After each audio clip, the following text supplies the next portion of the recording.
ಇಸ್ಲಾಂ ಎಂಬುದು ಅಲ್ಲಾಹನ ಧರ್ಮವಾಗಿದೆ. ಈ ವಿಷಯದಲ್ಲಿ ಯಾವುದೇ ಸಂಶಯವಿಲ್ಲ. ಅದಕ್ಕಾಗಿಯೇ ಎಷ್ಟೇ ಶತ್ರುಗಳು ಅದನ್ನು ನಾಶ ಮಾಡಲು ಪ್ರಯತ್ನಿಸಿದರೂ ಇಸ್ಲಾಂ ಯಾವಾಗಲೂ ಉನ್ನತಿಯನ್ನು ಕಾಣುತ್ತಿದೆ. ಇಸ್ಲಾಂ ಜಗತ್ತಿನಾದ್ಯಂತ ಶಾಂತಿಯ ಸಂದೇಶವನ್ನು ಹರಡುವುದನ್ನು ಕಂಡು ಇಸ್ಲಾಮನ್ನು ಸ್ವೀಕರಿಸುವವರ ಸಂಖ್ಯೆ ಹೆಚ್ಚಾಯಿತು. ಆದರೆ ಇಸ್ಲಾಮನ್ನು ಜನರ ಮುಂದೆ ಭಯೋತ್ಪಾದನೆಯ ಧರ್ಮವೆಂದು ಚಿತ್ರಿಸಲು ಅಮೆರಿಕ ಮತ್ತು ಇಸ್ರೇಲ್ನ ಸ್ನೇಹಿತರು ಪ್ರಯತ್ನಿಸಿದ ಕಥೆಗಳನ್ನು ನಾವು ಮರೆತಿಲ್ಲ. ಶತಮಾನಗಳ ಹಿಂದೆಯೇ ಯಹೂದಿಗಳಿಗೆ ಇಸ್ಲಾಮಿನ ವಿರುದ್ಧ ಶತ್ರುತ್ವ ಆರಂಭವಾಗಿತ್ತು. ಪವಿತ್ರ ಕುರಾನ್ನ ಸೂರತ್ ಅಲ್ ಮಾಯಿದಾ 5-82ನಲ್ಲಿ ಅಲ್ಲಾಹು ಸುಬ್ಹಾನಹು ವತಾಲ ಹೇಳುತ್ತಾನೆ, ನಿಶ್ಚಿತವಾಗಿಯೂ ನೀನು ಕಾಣುವೆ, ಜನರಲ್ಲಿ ಸತ್ಯವಿಶ್ವಾಸಿಗಳಿಗೆ ತೀವ್ರವಾದ ಶತ್ರುತ್ವ ಹೊಂದಿರುವವರು ಯಹೂದಿಗಳು ಮತ್ತು ಬಹುದೇವತಾರಾಧಕರು.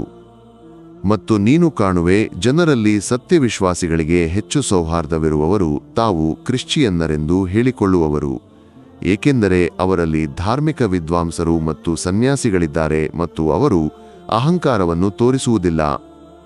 ಕುರಾನ್ ಯಹೂದಿಗಳ ಬಗ್ಗೆ ಮತ್ತು ಅವರ ಸ್ವಭಾವದ ಬಗ್ಗೆ ಎಷ್ಟು ಸ್ಪಷ್ಟವಾಗಿ ತಿಳಿಸಿದೆ. ಪ್ಯಾಲೆಸ್ಟೈನ್ನ ಬಡ ಮುಸ್ಲಿಮರ ವಿರುದ್ಧ ಇಸ್ರೇಲ್ ನಡೆಸುತ್ತಿರುವ ಕಗ್ಗೊಲೆ ಇಂದಿಗೂ ಮುಂದುವರೆದಿದೆ.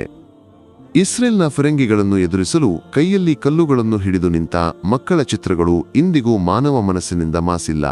ಎಂತಹ ನೋವಿನ ದೃಶ್ಯಗಳಾಗಿದ್ದವು ಅವು.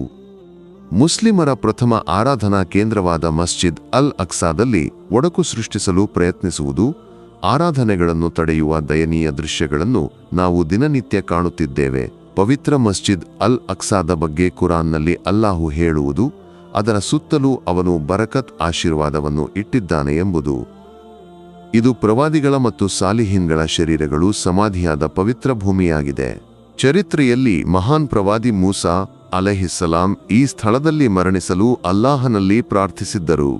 ಮಿರಾಜ್ನ ರಾತ್ರಿಯಲ್ಲಿ ನಬಿ ಸಲ್ಲಲ್ಲಾಹು ಅಲೈಹಿ ವಸಲ್ಲಂ ತಮ್ಮ ವಾಹನವಾದ ಬುರಾಕ್ನು ಕಟ್ಟಿಹಾಕಿದ ಪವಿತ್ರ ಸ್ಥಳವೂ ಇದಾಗಿದೆ. ಈ ರೀತಿಯಾಗಿ ಈ ಪವಿತ್ರ ಭೂಮಿಯು ಹಲವಾರು ಐತಿಹಾಸಿಕ ಘಟನೆಗಳಿಗೆ ಸಾಕ್ಷಿಯಾಗಿದೆ. ಆದರೆ ಈ ಸ್ಥಳಗಳನ್ನು ಒಮ್ಮೆ ಭೇಟಿಯಾಗಲು ಕೂಡ ಮುಸ್ಲಿಮರಿಗೆ ಇಂದು ಭಯವಾಗಿದೆ. ಆದರೆ ದಜ್ಜಾಲ್ನ ಸಹಚರರಾದ ಇಸ್ರೇಲ್ನ ಯಹೂದಿಗಳು ವ್ಯಭಿಚಾರಕ್ಕೆ ಹೆಚ್ಚಿನ ಒತ್ತು ನೀಡಿ ಪವಿತ್ರ ಮಸ್ಜಿದ್ ಅಲ್ ಅಕ್ಸಾದ ಸುತ್ತಮುತ್ತಲಿನ ಟೆಲಿವಿಷನ್ಗಳಲ್ಲಿ ವ್ಯಭಿಚಾರದ ಚಾನೆಲ್ಗಳನ್ನು ಲಭ್ಯವಾಗಿಸುತ್ತಾರೆ. ಇದು ಅವರ ನಾಯಕನು ಬೇಗ ಬರಬೇಕೆಂಬ ಉದ್ದೇಶಕ್ಕಾಗಿ. ಅವರ ನಾಯಕನು ಬೇಗ ಬರಬೇಕಾದರೆ ಈ ಜಗತ್ತಿನಲ್ಲಿ ವ್ಯಭಿಚಾರವೂ ಹೆಚ್ಚಬೇಕೆಂದು ಪ್ರವಾದಿ ಸಲ್ಲಲ್ಲಾಹು ಅಲೈಹಿ ವಸಲ್ಲಂ ಹೇಳಿದ್ದಾರೆ. ಇಂದು ಹೆಚ್ಚಿನ ಅಶ್ಲೀಲ ವೆಬ್ಸೈಟ್ಗಳ ಹಿಂದಿನ ಕೈಗಳು ಇಸ್ರೇಲ್ನವು. ಈ ರೀತಿಯಾಗಿ ಬಡಜನರನ್ನು ದಾಳಿ ಮಾಡುವುದು ಅಂತಿಮ ದಿನದ ಸಂಕೇತವೆಂದು ಪ್ರವಾದಿ ಸಲ್ಲಲ್ಲಾಹು ಅಲೈಹಿ ವಸಲ್ಲಂ ಹೇಳಿದ್ದಾರೆ. ಬಲಿಷ್ಠರು ದುರ್ಬಲರನ್ನು ಒಡ್ಡಿಕೊಳ್ಳುವ ಕಾಲ ಬಂದಾಗ ನೀವು ಅಂತಿಮ ದಿನವನ್ನು ನಿರೀಕ್ಷಿಸಿ ಎಂದು ತಿರುಮೇನಿ ಸಲ್ಲಲ್ಲಾಹು ಅಲೈಹಿ ವಸಲ್ಲಂ ಹೇಳಿದ್ದಾರೆ. ನಮಗೆ ಯಥಾರ್ಥವಾಗಿ ಏನಾಯಿತು? ನಾವು ಶಕ್ತಿಯುತ ಈಮಾನಿಕ ಉತ್ಸಾಹದಿಂದ ಕೂಡಿದ ನಾಯಕರನ್ನು ಕಳೆದುಕೊಂಡಿದ್ದೇವೆ. ಇಸ್ಲಾಮಿಕ ಚರಿತ್ರೆಯಲ್ಲಿ ಸಲಾಹುದ್ದೀನ್ ಅಯ್ಯೂಬಿಯವರ ಚರಿತ್ರೆಯನ್ನು ನಾವು ಕಾಣಬಹುದು. ಮಸ್ಜಿದ್ ಅಲ್ ಅಕ್ಸಾವನ್ನು ಅವರು ಹೇಗೆ ವಶಪಡಿಸಿಕೊಂಡರು ಎಂಬುದನ್ನು. ದೇವರು ನಮ್ಮಿಂದ ಇದನ್ನು ಕಿತ್ತುಕೊಂಡಾಗ ಶತ್ರುಗಳಿಗೆ ನಾವು ಕೇವಲ ತುಚ್ಛರಾದೆವು. ಕೆಲವು ಸಮಯದ ಹಿಂದೆ ಬಂದ ಸುದ್ದಿಗಳು ನಮ್ಮನ್ನು ಬಹಳವಾಗಿ ನೋಯಿಸಿವೆ. ಇಸ್ರೇಲ್ನ ದಾಳಿಯಲ್ಲಿ 20ಕ್ಕೂ ಹೆಚ್ಚು ಪ್ಯಾಲೆಸ್ಟೈನಿಯರು ಕೊಲೆಯಾದರು. ಯಾಕೆ ಕೊಲೆಯಾದರೆಂದು ಅವರಿಗೆ ತಾವೇ ತಿಳಿದಿಲ್ಲ. ಪ್ರವಾದಿ ಸಲ್ಲಲ್ಲಾಹು ಅಲೈಹಿ ವಸಲ್ಲಂ ಒಮ್ಮೆ ಹೇಳಿದ್ದರು, ಅಂತಿಮ ದಿನದಂದು ಕೊಲೆ ಮಾಡಿದವನಿಗೆ ತಾನು ಯಾಕೆ ಕೊಲೆ ಮಾಡಿದೆ ಎಂದು ತಿಳಿಯದು, ಕೊಲೆಯಾದವನಿಗೆ ತಾನು ಯಾಕೆ ಕೊಲೆಯಾದೆ ಎಂದು ತಿಳಿಯದ ಸ್ಥಿತಿ ಬರಲಿದೆ. ಹೌದು, ಅಂತಿಮ ದಿನ ಸಮೀಪಿಸಿದೆ.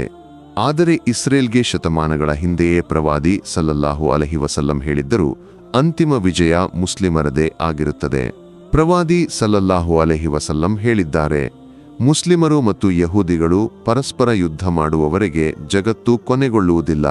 ಆಗ ಮುಸ್ಲಿಮರು ಜಯಿಸುವರು ಮತ್ತು ಯಹೂದಿಗಳು ಸೋಲಿನ ಕಹಿಯನ್ನು ಸವಿಯುತ್ತಾ ಪ್ರತಿ ಕಲ್ಲಿನ ಮತ್ತು ಮರದ ಹಿಂದೆ ಓಡಿ ಒಳಗುವರು.